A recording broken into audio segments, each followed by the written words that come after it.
Russian soldiers were paralyzed by an intense Ukrainian bombing campaign, while Ukrainian ground forces closed in on their flanks in Kursk regions.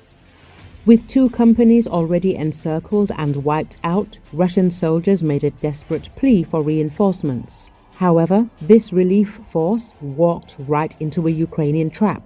Ukrainian forces are closing in on Tyotkino with a pincer maneuver threatening full encirclement of the town. Euromaidan Press reports. The situation for Russian troops is critical, as up to 2 companies, around 250 soldiers, are trapped in a shrinking pocket after Ukrainians broke through in the town center. Ukrainian drone fire control and constant surveillance make all roads in and out of Tyotkino highly dangerous, blocking Russian evacuation and reinforcements. Meanwhile, Ukrainian aircraft relentlessly strike Russian strongpoints, command centers, drone hubs, and troop concentrations with growing intensity. Ukrainian airstrikes are proving devastating for the Russians in Kursk, destroying fortified positions and eliminating dozens of Russian troops at once, Euromaidan Press says.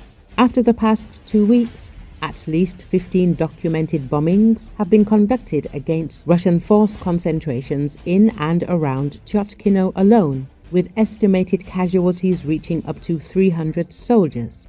These targeted strikes have created critical gaps in Russian defenses, further enabling the Ukrainian push. Despite the worsening conditions, the Russian command had largely neglected the defense of Tyotkino, focusing instead on sustaining their offensive in Sumy Oblast. As a result, only a limited force was left to hold the town, insufficient to stop the Ukrainian advance. Desperate for support, isolated Russian troops are now calling for reinforcements, fearing they may not survive unless help arrives soon. Failing to reinforce their crumbling defense on the ground, Russian forces deployed fighter jets, hoping to at least stop the Ukrainian airstrikes. Euromaidan Press says. However, Ukraine was prepared, utilizing the Swedish S-100 Argus AWACS aircraft in conjunction with F-16 fighters. The AWACS has a 400-kilometer detection range, allowing Ukrainians to spot Russian jets deep in Kursk, while staying safe inside friendly airspace beyond Russian air defense range.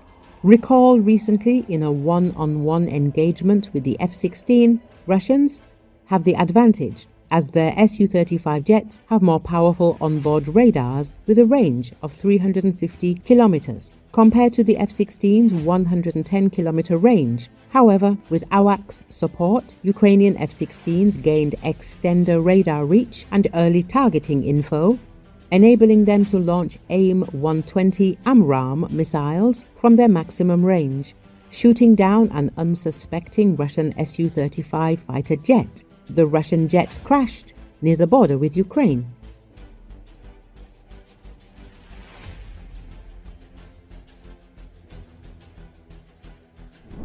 Israeli Defense Minister Israel Katz warned residents to evacuate parts of Tehran on Tuesday as Israel's air campaign on Iran's capital appeared to broaden on the 4th day of an intensifying conflict.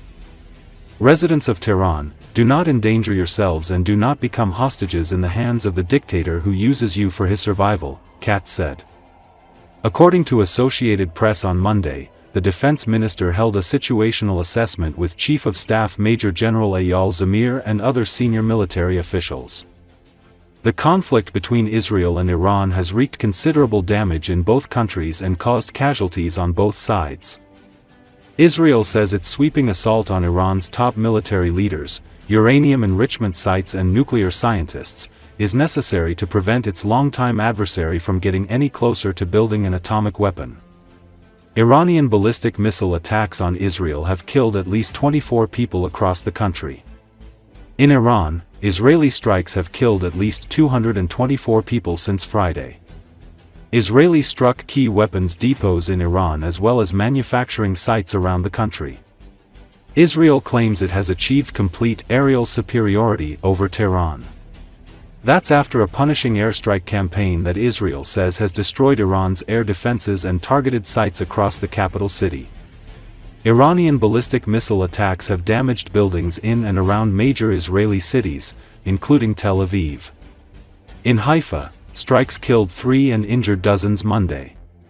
Also hit was the small Arab Israeli city of Tamra, in northern Israel, where a strike killed 4 women from the same family. Israeli strikes have taken out much of the leadership and intelligence officers of Iran's Revolutionary Guard, a paramilitary force operating parallel to the country's armed forces that controls Iran's stock of ballistic missiles. אני מזהיר את הדיקטטור האיראני מהמשך ביצוע פשעי מלחמה וירי טילים לעבר אזרחי ישראל. כדאי שיזכור מה עלה בגורלו של הדיקטטור במדינה השכנה לאיראן שהלך בדרך הזאת נגד מדינת ישראל. אנחנו נמשיך גם היום לפעול נגד יעדי משטר ויעדים צבאיים בטהרן, כפי שעשינו אתמול מול רשות שידורי התעמולה וההסתה. אני קורא לתושבי טהרן להתפנות מאותם מקומות בהתאם להנחיות דובר צה"ל בפרסית לשם הגנתם. תושבי טהרן, אל תסכנו את עצמכם ואל תהיו בני ערובה בידי הדיקטטור שמשתמש בכם לצורך הישרדותו. ידה ארוכה של ישראל תוסיף להגיע לכל אויב ובכל